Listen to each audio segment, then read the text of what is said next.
Kita bersyukur untuk pagi hari yang indah ini. Kita boleh memuji, menyembah, memuliakan Tuhan. Oleh karena kemurahan Tuhan, kasih Tuhan, kita boleh ada sebagaimana adanya saat ini. Kebenaran firman Tuhan, pembacaan kita dari Injil Matius pasal 19 ayat 13 sampai 15. Ini mengenai Yesus yang memberkati anak-anak. Mari kita buka Alkitab kita. Kita akan membaca bersama-sama kebenaran firman Tuhan ini. Yesus memberkati anak-anak, ayat 13, 1, 2, 3. Lalu orang membawa anak-anak kecil kepada Yesus, supaya ia meletakkan tangannya atas mereka dan mendoakan mereka. Akan tetapi murid-muridnya memarahi orang-orang itu. Tetapi Yesus berkata, biarkanlah anak itu, janganlah menghalang-halangi mereka datang kepadaku, sebab orang-orang yang seperti itulah yang mempunyai kerajaan surga.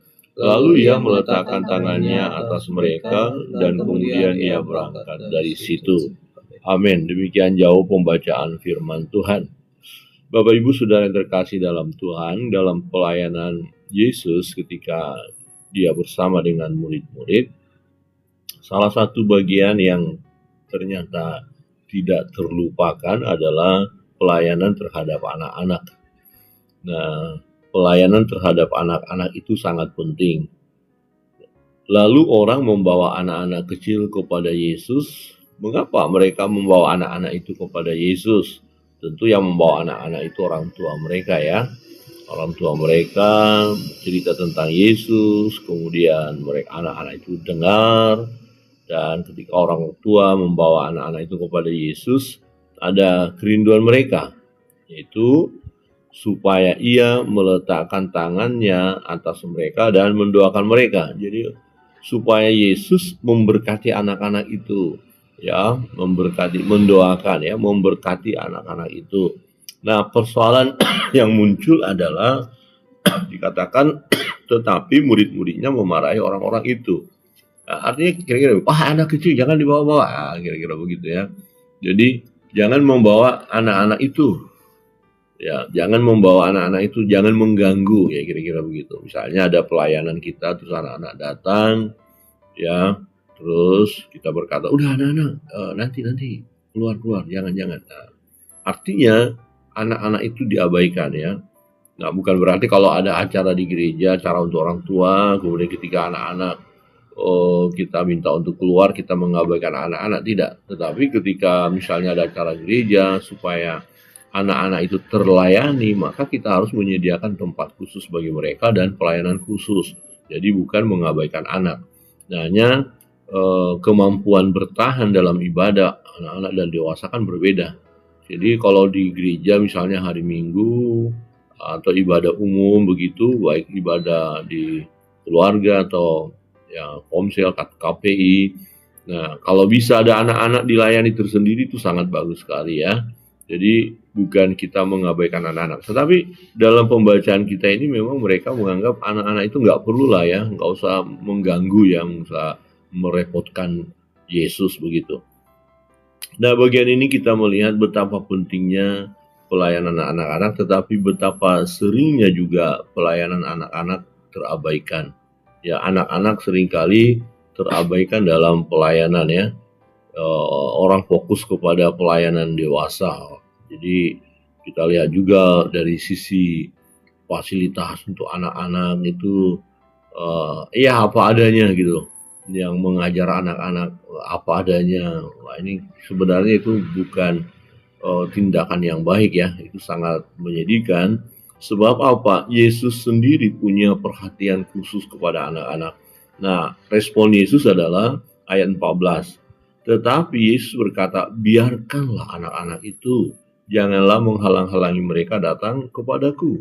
Sebab orang-orang yang seperti itulah yang punya kerajaan surga. Wah, ini Yesus memberi pujian kepada anak-anak. Ya, seperti anak-anak. Ya, jadi seperti itu ya yang mempunyai kerajaan surga. Anak-anak menjadi satu contoh yang disampaikan oleh Yesus yang akan mempunyai kerajaan surga atau yang akan masuk surga begitu ya kira-kira ya. Nah, mengapa? Karena ada kepolosan mereka. ya ada kepolosan mereka untuk datang kepada Yesus, untuk percaya kepada Yesus, ya. Jadi anak-anak itu sendiri punya punya kesempatan, atau mereka sendiri punya keputusan, ya, bisa keputusan anak-anak untuk datang kepada Yesus itu ada. Nah, mereka tidak ada motivasi lain, karena tidak berpikir tentang motivasi yang lain. Mereka tulus, mereka murni, ya.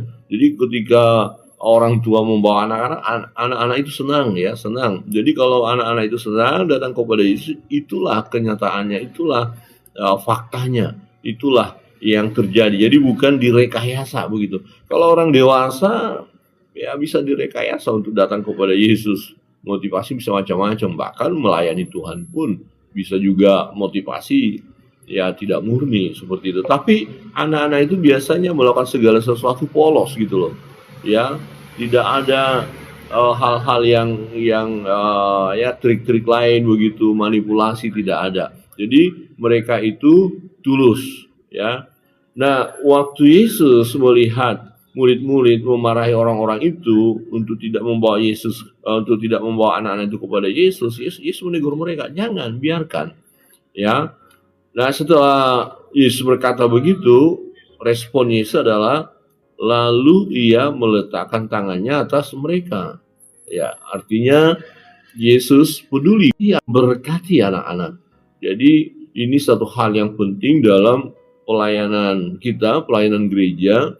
Pelayanan terhadap anak-anak itu harus menjadi perhatian khusus, ya. Jangan mengabaikan pelayanan terhadap anak-anak. Nah, sebab mereka adalah generasi penerus. Nah, kalau masa kanak-kanak mereka tak terlayani, ya, akan jadi apa nanti setelah dewasa? Tetapi kalau mereka mendapatkan pelayanan yang baik, maka mereka akan muncul nanti sebagai pribadi-pribadi yang luar biasa, yang cintakan Tuhan, cintakan pelayanan, ya, orang-orang yang setia, orang-orang yang senang beribadah, takut akan Allah ada pada mereka. Nah, ini menjadi perhatian bagi kita melalui kebenaran firman Tuhan ini, supaya kita tidak mengabaikan pelayanan kepada anak-anak. Ya, jangan kita hanya fokus orang dewasa, berpikir orang dewasa inilah yang perlu kita layani. Memang perlu kita layani, tetapi tidak boleh mengabaikan anak-anak. Nah, Bapak Ibu Saudara yang terkasih dalam Tuhan, anak-anak dibawa kepada Tuhan Yesus dan Tuhan Yesus meresponi dengan positif, bahkan memberkati anak-anak itu. Nah, sejak dini kita harus terus memperkenalkan tentang Yesus kepada anak-anak, ya, sampai mereka memang nanti secara dewasa mengambil keputusan untuk percaya Yesus. Tetapi pengenalan akan Yesus sejak dini adalah satu hal yang sangat-sangat penting, ya, satu hal yang sangat positif untuk kita lakukan. Jangan menghalang-halangi mereka datang kepadaku, ya, kata Yesus. Nah, kalau kita melihat aplikasi tentang menghalang-halangi, mungkin kita berkata kami tidak menghalangi anak-anak. Tetapi ketika kita mengabaikan mereka, ketika kita tidak memikirkan program-program untuk anak-anak, ketika dana kita tidak kita berikan, kita tidak alokasikan kepada pelayanan anak-anak, itu sama saja kita sudah menghalang-halangi mereka datang kepada Yesus, ya. Terabaikannya pelayanan terhadap anak-anak sama dengan kita telah menghalang-halangi anak-anak itu untuk datang kepada Yesus. Jadi satu hal yang perlu kita pikirkan bersama-sama, ya, pelayanan kepada anak-anak tidak boleh asal-asalan, tidak boleh asal lewat saja. Kita menganggap anak-anak kecil tahu apa, tidak boleh. Tetapi kita memikirkan, menggumuli mereka, mendoakan mereka. Dari sisi fasilitas pelayanan terhadap anak-anak, ya, kita harus pikirkan gereja alokasikan dana untuk anak-anak, ya, untuk alat peraga mereka, alat bermain mereka, pengajaran yang benar, ya, itu harus dipikirkan. Kemudian guru-guru yang mengajar anak-anak itu jangan sembarangan, ya, jangan pokoknya asal ada siapa, kamu mau ngajar sekolah minggu, ajar sana. Tidak boleh. Ya, adalah mereka yang sudah memiliki kemampuan untuk mengajar secara khusus pemahaman teologi yang benar. Bisa terbayangkan ketika mereka diajar oleh guru-guru yang tidak memahami kebenaran firman, ya, asal mengajar saja kemudian nanti memberikan pengajaran yang menyesatkan anak-anak. Tuhan bilang apa? Kalau ada orang yang menyesatkan anak-anak, lebih baik ambil batu gilangan, gantung ke leher dan lemparkan ke laut. Jadi anak-anak nggak boleh kita sesatkan. Nah, siapa yang akan mengawasi anak-anak ini? Maka ya dari pihak gereja ketika ya memberikan tugas kepada guru-guru, harus diperhatikan guru-guru itu udah dibina atau belum. Ya bagaimana pola mereka mengajar atau bahan pengajaran bagaimana, harus diseleksi, harus diperhatikan, ya. Dan untuk guru-guru sekolah minggu yang sudah terpilih atau dia ditetapkan, waktu mau mengajar harus ada persiapan. Tidak boleh mendadak, tidak boleh asal-asalan, ya. Karena anak-anak ini berharga di mata Tuhan, jangan sampai disesatkan mereka.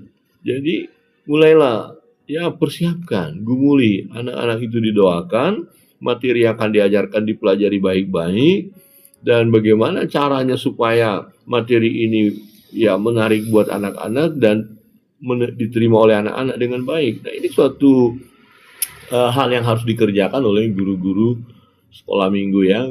Nah, dengan kata lain betapa pentingnya pelayanan kepada anak-anak dan membutuhkan keseriusan, ya, keseriusan. Jadi mari jangan kita menghalang-halangi anak-anak itu datang kepada Yesus. Jangan kita menghambat pertumbuhan iman mereka.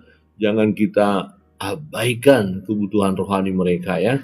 Tetapi kita perlu ya membawa anak-anak itu kepada Yesus, dan kita yakin Yesus akan meletakkan tangannya atas mereka, anak-anak ini, dan memberkati mereka. Jadi perlu sekali pelayanan kepada anak-anak. Jangan menghalang-halangi mereka datang kepada Yesus. Amin. Ini kita gumuli bersama, gereja-gereja harus menggumuli ini. Dan bagi guru-guru sekolah minggu, jangan menganggap bahwa pelayanan kalian ada pelayanan yang paling kecil di antara pelayanan-pelayanan yang lain. Tidak. Ya, mengajar sekolah minggu adalah sesuatu yang sangat-sangat penting dari serius, ya. Jadi perhatian kepada anak-anak ini harus sungguh-sungguh, ya. Jadi jangan saya hanya ngajar sekolah minggu kok, jangan. Karena ngajar sekolah minggu adalah satu pelayanan yang sangat-sangat penting sekali, ya, berharga itu. Ya, anak-anak itu milik Tuhan dan mereka ya sangat dikasihi oleh Tuhan. Ya, Tuhan mau supaya mereka pun boleh menikmati ya hubungan yang indah, hubungan yang karib bersama dengan Tuhan. Nah, tentu ini guru-guru sekolah minggu harus bisa ya mengajar anak-anak ini, ya, membawa anak-anak itu kepada Yesus. Kiranya kebenaran firman Tuhan ini menolong kita untuk terus menggumuli pelayanan anak-anak. Kita mengerti tentang kebutuhan anak-anak itu secara khusus rohani mereka. Kita harus bertanggung jawab untuk itu. Jadi jangan menghalang-halangi mereka datang kepada Yesus. Jangan menghalang-halangi anak-anak datang kepada Yesus. Melainkan kita harus berjuang ya melayani anak-anak itu, sebab mereka adalah pribadi-pribadi yang sangat disayang Tuhan. Dan terlebih mereka lah nanti generasi penerus dari gereja. Kiranya Tuhan Yesus memberkati kita sekalian. Kita praktekkan kebenaran firman ini dalam bentuk pelayanan terhadap anak kita lakukan dengan serius. Tuhan memberkati. Mari kita berdoa.